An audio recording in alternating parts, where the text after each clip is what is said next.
چھٹی پیشین گوئی قرآن مجید کی. اللہ تعالیٰ نے چھٹی پیشین گوئی قرآن مجید کی چیپٹر نمبر 21 میں ورس نمبر 1 to 6 سورۃ روم میں اللہ فرماتے ہیں الف لام میم غلبت الروم، روم مغلوب ہو گیا. اس کا بیک گراؤنڈ پہلے سمجھ لیں. اللہ کے رسول صلی اللہ علیہ وسلم کے دور میں جب مکہ میں موجود تھے، روم اور ایران دو بڑی سلطنتیں تھیں. روم اور ایران دو بڑی سلطنتیں تھیں. روم کا جو بادشاہ تھا وہ عیسائی تھا، اس کو قیصر کہتے تھے. جو ابھی بادشاہ اس کا نام قیصر ہی پڑتا تھا، جیسے مصر کے بادشاہ کو فرعون کہتے تھے. روم کا جو بادشاہ اس کو قیصر کہتے تھے. ایران کا جو بادشاہ ہوتا تھا اس کو کسرا کہتے تھے. یہ ایرانی لوگ آتش پرست لوگ تھے، آگ کی پوجا کرنے والے.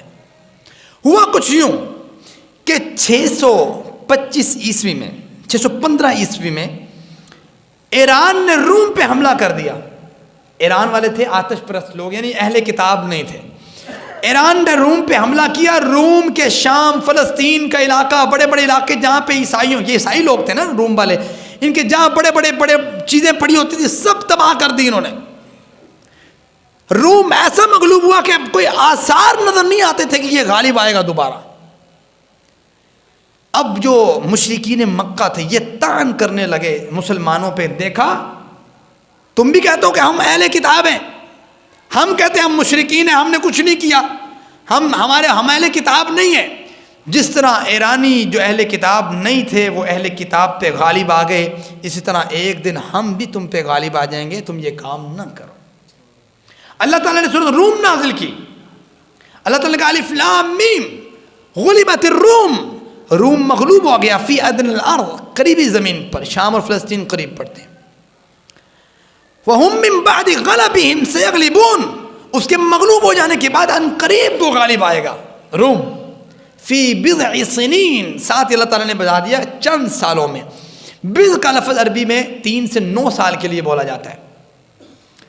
جناب ابو بکر صدیق رضی اللہ تعالی عنہ نے ابی بن خلف سے شرط لگا لی، اور اس وقت 2 طرفہ شرط حرام نہیں ہوئی تھی. شرط لگا لی کہ اگر روم 3 سالوں میں غالب نہ آیا تو میں آپ کو 10 اونٹنیاں دوں گا. اگر غالب آ گیا تو 10 اونٹنیاں ابی بن خلف دے گا جناب ابو بکر صدیق کو. اللہ کے رسول تک یہ بات پہنچی. اللہ کے رسول نے کہا ابو بکر یہ بضع سنین جو ہے یہ 9 سال کے لیے بولا جاتا ہے، 3 سے 9 سال کے لیے. جاؤ ابی بن خلف سے شرط کی میعاد کو بھی بڑھا دو اور اونٹنیوں کو بھی بڑھا دو، مقدار کو بھی بڑھا دو.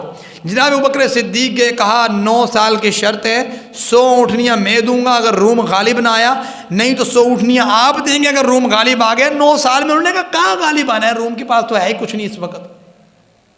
اور پھر ہوا بھی اس طرح. اللہ تعالیٰ نے اس سورۃ روم میں یہ والی آیات میں 6 آیات میں اللہ تعالیٰ نے 2 پیشین گوئیاں کی ہیں.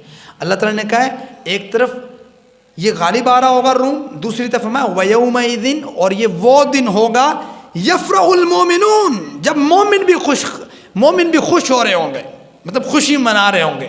اور پھر اسی طرح ہوا کہ یہ پیشین گوئی قرآن مجید کی من وعن پوری ہوئی.